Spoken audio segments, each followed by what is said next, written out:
Hiya, hiya. You don't know who to believe anymore.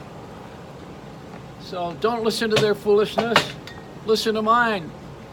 We have probiotics, and there's a dispute now. They're out of news, so now we're talking about health.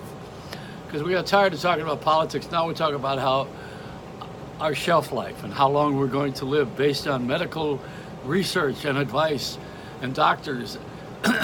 It was lawyers, this week it's doctors. So the probiotics, now there's a movement that says they're not good for you, so we have anti-probiotics.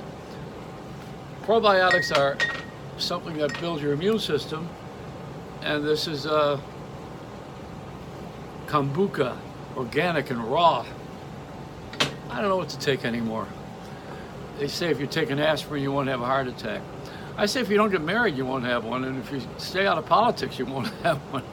You got to take care of your health by just letting your body heal and do what it's got to do. Your body will go where it wants to go. It sure is not going to go to a voting booth. Hey, you know, that's what I want to talk about. Why we have a president of the United States that's got a job, and he's going out pushing for other people to win. Why do we have that? Why? His job is to run the country, not to go out and get a party in office or get another team of his cronies elected. What is that? Where did that come from? You know, if you go out and you get a bunch of people to agree with you, we're called voters. But why would you have to have all of these party members in there and spend all this time running for someone else's office? Isn't that ridiculous? And also, we pay people too much. You know, it should have been a voluntary job to be a senator or a congressman, and you give it up as a little bit of it's a give back. Give back. That's what you need to do. But these guys have everything everybody else wants. They got lifetime jobs. They got all the security. They got all the money coming in. They got the medical benefits. They got the travel. And if they're prudent, they can get away with a lot of fudging. You know, that's another one of these excuse words. See, we're a nation of liars. That's what we've done. We've become liars. We call it cheating is now called hustling, and lying is called exaggeration. Lawyers have made this a language. You know, there's a whole language of getting away with stuff, and it's your intentions. What were your intentions? You know, we learned in school that the road to hell was paved with good intentions. But I know a lot of people have bad intentions. Where's that road going? It was in a school where I learned birds of a feather flock together. I learned that in elementary school. And then the next grade up, I was Joseph. When I was Joey the first time, then I became Joseph. I learned that opposites attract.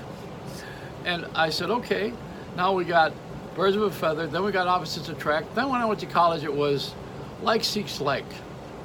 So we had opposites attract, like seeks like, birds of a feather flock together.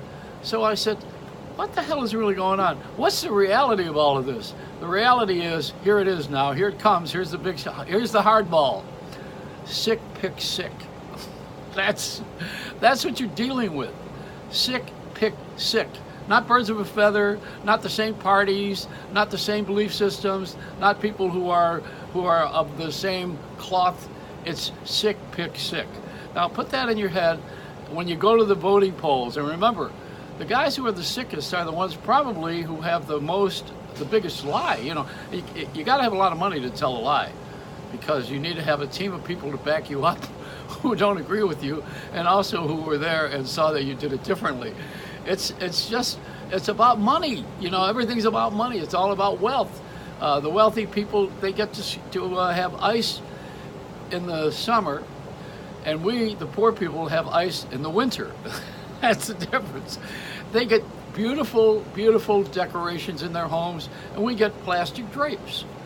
Do you understand that? Do you see the difference?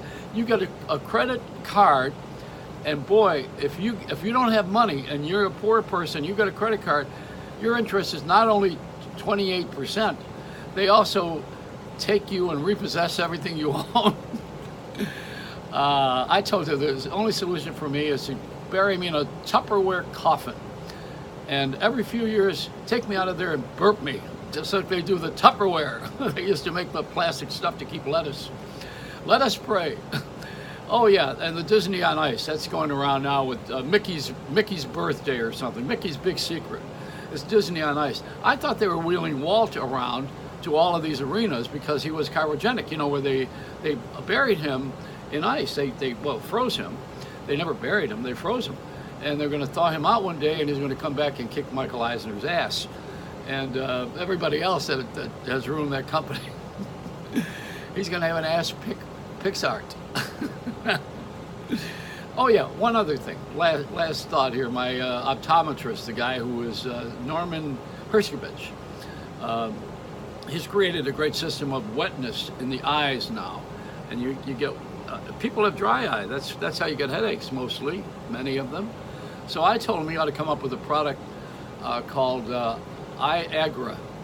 That's so you have hardening of the eyeball. I just off the wall here today. Anyway, it's a Reynolds Rap.